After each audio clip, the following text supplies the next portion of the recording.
আল্লাহ তাআলা বলেন, বলুন ইহাই আমার পথ, আমিও আমার অনুসারীগণ ডাকি আল্লাহর দিকে জাগ্রত জ্ঞান সহকারে। আল্লাহ পবিত্র এবং আমি মুশরিকদের অন্তর্ভুক্ত নই। সূরা ইউসুফ আয়াত নাম্বার 8। আল্লাহ তাআলা আরও বলেন, তুমি তোমার রবের পথে হিকমত ও সুন্দর উপদেশের মাধ্যমে আহ্বান করো এবং সুন্দরতম পন্থায় তাদের সাথে বিতর্ক করো।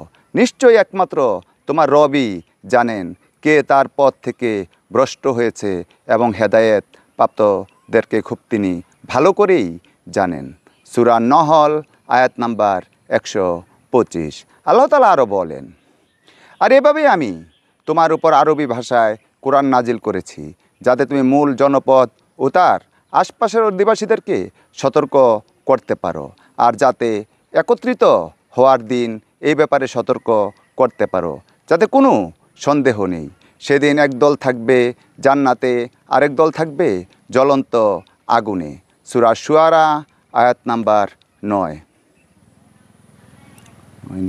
হলো?